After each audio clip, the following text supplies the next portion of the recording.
మాఘమాసంలో అమావాస్య రోజున అరుదుగా సంభవించేటువంటి పంచగ్రహ కూటమి ఏర్పడబోతూ ఉన్నది.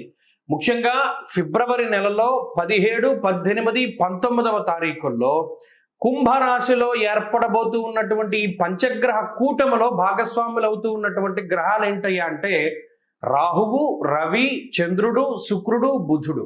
ఈ 5 గ్రహాల యొక్క కలయిక కుంభరాశిలో ఏర్పడడం వల్ల మిగతా రాశుల పైన ఇది కొంత తీవ్రమైనటువంటి ప్రభావాన్ని చూపెట్టబోతూ ఉన్నది. ప్రత్యేకించి వాయుతత్వ రాశి అయినటువంటి కుంభరాశిలో ఏర్పడేటువంటి పంచగ్రహ కూటమి వల్ల ఫిబ్రవరి నెలలో ఈ తారీఖుల్లో కొంత మేఘాడంబరం ఏర్పడడానికి అవకాశం ఉంటుంది.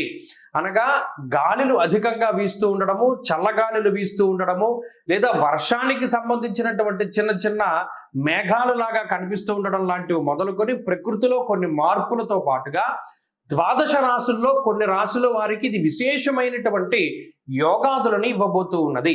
అనగా ప్రత్యేకించి మనం పరిశీలనం చేస్తే మేషరాశి వారికి లాభస్థానంలో ఏర్పడబోతూ ఉన్నటువంటి ఈ పంచగ్రహ కూటమి వల్ల ఆ రాశి వారు విశేషమైనటువంటి లాభాన్ని పొందబోతూ ఉన్నారు.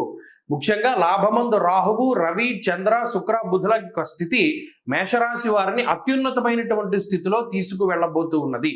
అలాగే ప్రత్యేకించి కన్యారాశి వారికి షష్టగ్రహ కూటమి మరింత శుభ ఫలితాలను ఇవ్వబోతూ ఉన్నది.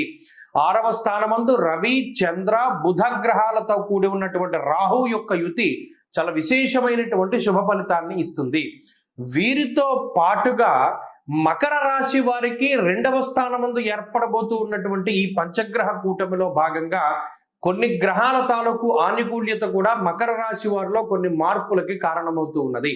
అలాగే ధనురాశి వారికి కూడా చివరాఖరిన ఈ పంచగ్రహ కూటమి శుభ ఫలితాలని ఇవ్వబోతూ ఉన్నది. తృతీయ స్థానమందు ఉన్నటువంటి రవి, చంద్రుల యొక్క యుతితో పాటుగా బుధుని యొక్క స్థితి అత్యంత శుభ ఫలితాలుగా గోచార రీత్యా రాశుల వారికి కనబడబోతూ ఉన్నాయి. కాబట్టి ఈ ఫిబ్రవరి మాసంలో మాఘమాసంలో అమావాస్య రోజున ఏర్పడబోతూ ఉన్నటువంటి ఈ పంచగ్రహ కూటమి మేషరాశి వారికి, కన్యారాశి వారికి, మకర రాశి వారికి, ధను రాశి వారికి విశేషమైనటువంటి శుభ ఫలితాలని ఇవ్వబోతూ ఉన్నది.